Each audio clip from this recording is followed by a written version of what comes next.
بسم اللہ الرحمن الرحیم. سامعین کرام السلام علیکم ورحمۃ اللہ وبرکاتہ. پروگرام کشمیر کے ماہ سال کے ساتھ آپ کا میزبان حاضر ہے. سامعین محترم، جموں کشمیر کی داخلی خون آشام اور غیر مستحکم صورتحال چیخ رہی ہے. دنیا بھر میں لاکھوں کشمیری مسلسل غم و غصے اور ذہنی تناؤ میں مبتلا ہے اور مطالبہ کر رہے ہیں کہ ان کی ریاست پر ہندوستان کا جبری اور غیر قانونی قبضہ ختم کرایا جائے اور انہیں حق خود ارادت کے مسلم اصول کی بنیاد پر آپ اپنی سیاسی تقدیر کا فیصلہ کرنے دیا جائے.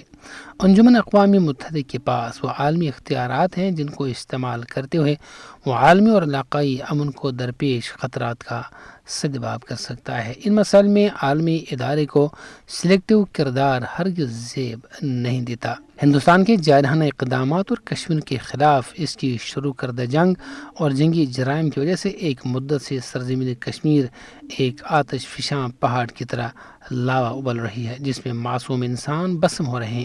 اگر اقوام متحدہ کو یہ ادراک ہے کہ دو حکومتوں یا ملکوں کی لگاتار مخاصمت اس کے چارٹر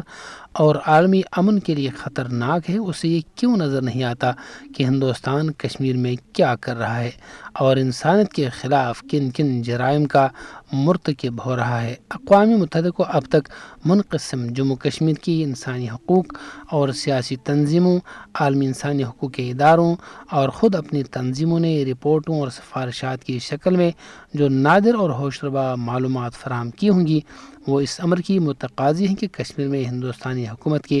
نسل پرستانہ اور فوجی مظالم ختم کرانے میں خطرناک حد تک دیر ہو گئی ہے.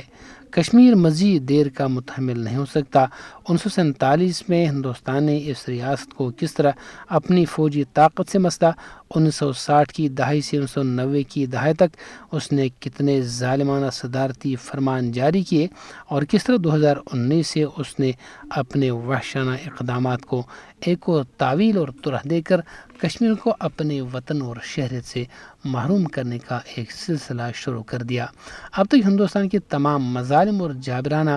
اور غیر قانونی اقدامات کی ڈاکومنٹیشن کی جا چکی ہے اور اس طرح اقوام متحدہ کے پاس جائز اور ضروری جواز ہے کہ وہ جموں کشمیر پر اپنی قراردادوں اور چارٹر کے چیپٹر 6 اور 7 اور متعلقہ دفعات کو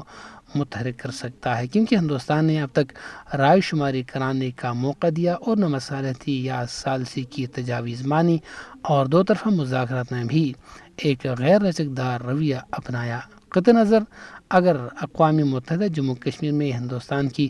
سرکاری دہشت گردی کے جرائم کو ہی شمار کرے تو بھارت کے لیے کہیں جائے پناہ نہیں ہوگی. یہاں پر صرف چند ایک کا حوالہ جات اور اس سوال کی جسارت کی جاتی ہے کہ اقوام متحدہ کب ریاست جموں کشمیر کے تئیں اپنے فرائض سے عہدہ برآ ہوگا اور کب ہندوستان کا مواخذہ ہوگا. ایک کشمیری اس ایک واحد مطالبے پر اصرار کرتا ہے کہ اقوام متحدہ اپنی طاقت کا بے کم وقاص استعمال کرے، یعنی ایک ایسی قوم کو حق خود ارادے دلائے جو اسی کے ایک رکن ملک برطانیہ کی ہندوستان میں کانگریس نواز اور مسلم دشمن نو آبادیاتی پالیسیوں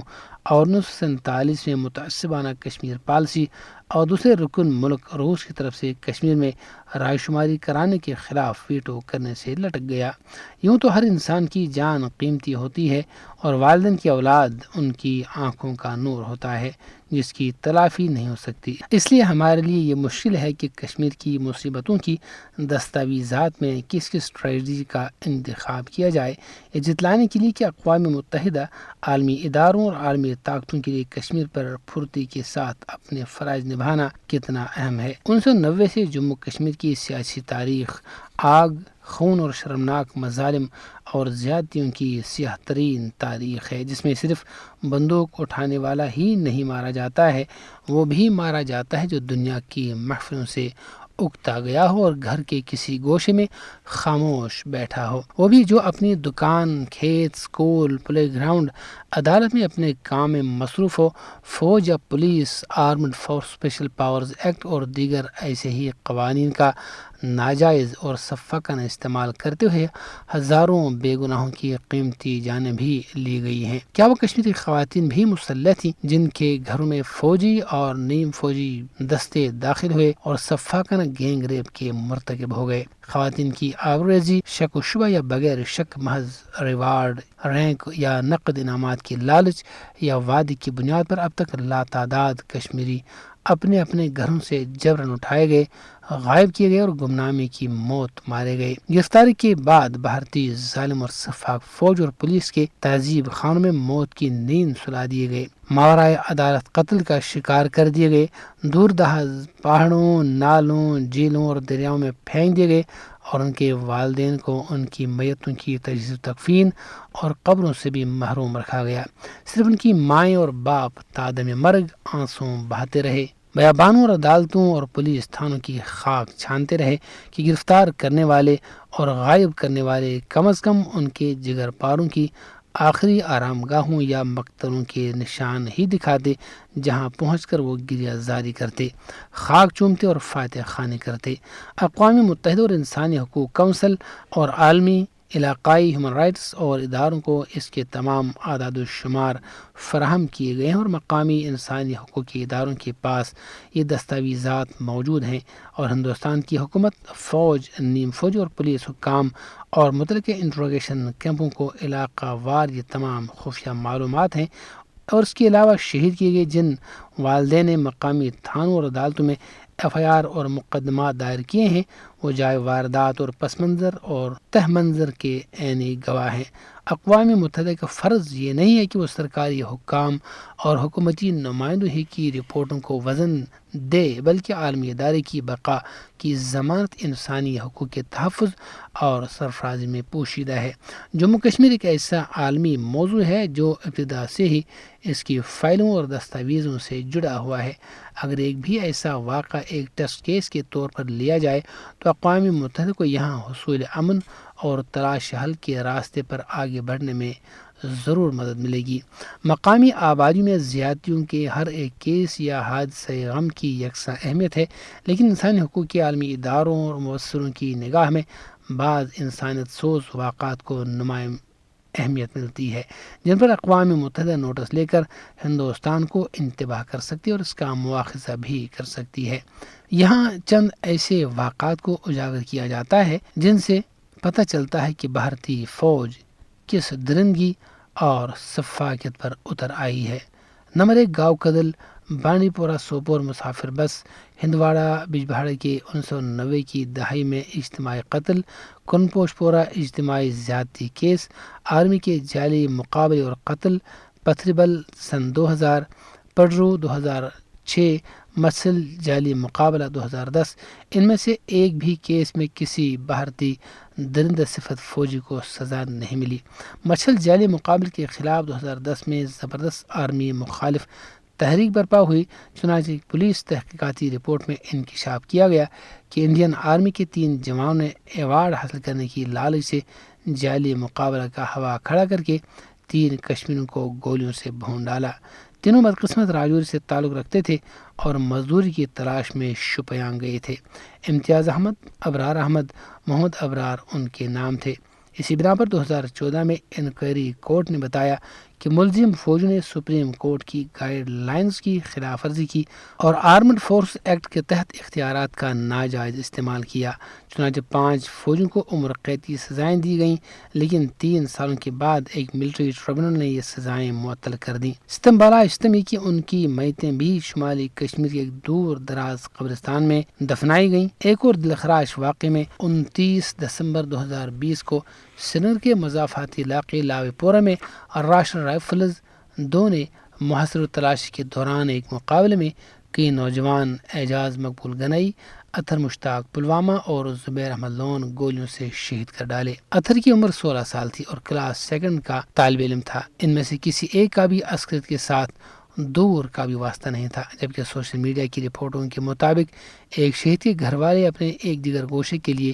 اپنے قبرستان میں زار و قطار ہوتے دکھائی دیے۔ اقبال نے کہا تھا، قید موسم سے طبیعت رہی آزاد ان کی، قید موسم سے طبیعت رہی آزاد ان کی، کاش گلشن میں سمجھتا کوئی فریاد ان کی، قبریں کھود کے ہم نوح گناہ ہے منتظر، قبریں کھود کے ہم نوح گناہ ہے منتظر، اے خدا کب ختم ہوگا اس ستم کا دور۔ انسانی حقوق کی عالمی اور مقامی تنظیموں نے ہندوستان کے دہشت گردی قوانین کو ابتدا سے ہی انسانیت سوز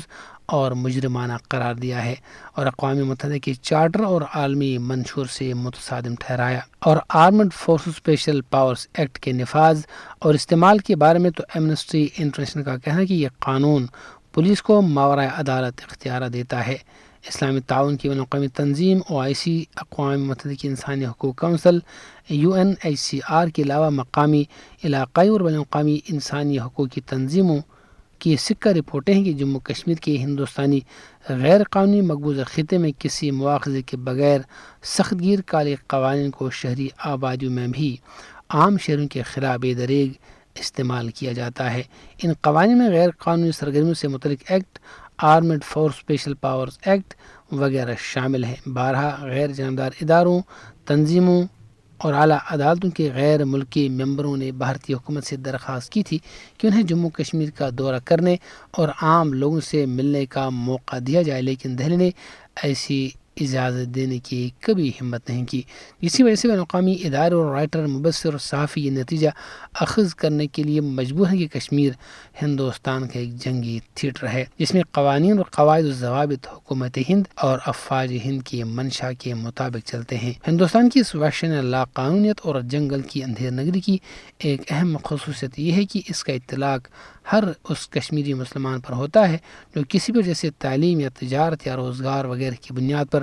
ہندوستان میں ہو یا ہندوستان کا سفر کرنے پر مجبور ہو۔ 1990 سے پہلے زیادہ تر آزادی پسند کشمیری تنظیموں کے کارکنوں اور لیڈروں پر کشمیر سے بھارت کے شہروں میں نظر رکھی جاتی تھی اور مقامی ایجنسیاں دہلی کی ایجنسیوں کو آگاہ رکھتی تھیں، جس کا بارہا تجربہ کیا جا چکا ہے۔ لیکن 1990 کے بعد اس نے ڈراؤنی صورتحال پیدا کی۔ سارے ہندوستان، خاص کر شمالی ہند کے ہندو جنونی فرقہ پرست علاقوں میں ہونے والے واقعات نے ہندوستانی مسلمانوں کے ساتھ ساتھ کشمیری مسلمانوں کو بھی غیر محفوظ کر دیا ہے۔ سامعین محترم، اس کے ساتھ ہی پروگرام کشمیر کے ماحول کا وقت ختم ہوا چاہتا ہے۔ اگلے پروگرام تک کے لیے اجازت دیجیے۔ اپنا اور اپنے احباب کا خیال رکھیے۔ اللہ نگہبان۔